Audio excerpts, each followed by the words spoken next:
போய் சேர்ந்துக்கோன்னு கர்த்தர் சொல்லல. கர்த்தர் எங்க சொல்றாருன்னா ரதத்தோட போய் சேர்ந்து,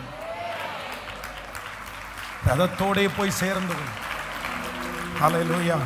ஆண்டவரே ஆண்டவரே ஆண்டவரே நானா, ஆண்டவரே நானா, என்னால் எப்படி ஆண்டவரே, எனக்கு பலன் இல்லை, என்னால் முடியாது, நான் எப்படி ரதத்திற்கு வேகமாக நான் எப்படி ஓட முடியும்? அந்த ரதம் வந்து சும்மா நின்றுட்டு இருக்கிற ரதம் இல்லை, அது ஓடிட்டு இருக்கிற ரதம். அதில் ஒருத்தர் டிராவல் பண்ணிட்டு இருக்கிறாரு. ஆனால் அந்த அந்த உங்களுக்கு புரிஞ்சிருச்சு இல்லை, இந்த வாக்குத்தத்தம் உங்களுக்கு புரிஞ்சிருச்சு இல்லை அப்படின்னா, அந்த ரதத்தில் இருக்கிற ஒரு குழப்பமாக இருக்கிறாரு, அந்த ரதத்தில் இருக்கிற ஒரு பெரிய ஆளாக இருக்கிறாரு. ஆனால் அந்த ரதம் வந்து ரன்னிங்கில் இருக்குது, ஓடிட்டே இருக்குது. ஆனால் ஆண்டவருடைய பிள்ளையை பார்த்து ஆண்டவர் சொல்கிறாரு, நீ நீ ரதத்தோடு ரதத்தோடு நீ ரதத்தோடு போய் சேர்ந்து. ஹல்லேலூயா. நல்லா நல்லா நினச்சிக்கங்க, ரதத்தோட போய் சேர்ந்து கொள்ளுன்னு ஆண்டவர் சொல்றாருன்னா, அந்த ரதத்தோட போய் சேர்ந்து கொள்றதுக்கான பலனை அவர் தருவாரா தரமாட்டாரா?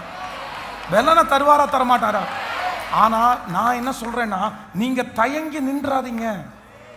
இப்போ ஒரு உதாரணம் சொல்றேன். ஆபிரகாமை குறித்து வேதம் சொல்லுது. இப்போ லோத்து வந்து சோதோம் கொமோரா பட்டணத்தில் இருக்கிறாரு. சோதோம் கொமோரா பட்டணத்தை ஆண்டவர் அழிக்க போறாரு. உடனே ஆண்டவர் தூதர்கள் சொல்றாங்க, நீ உன்னுடைய பிராணன் தப்ப அந்த மலைக்கு ஓடிப்போ, இந்த சமபூமி எங்கும் நில்லாது. உடனே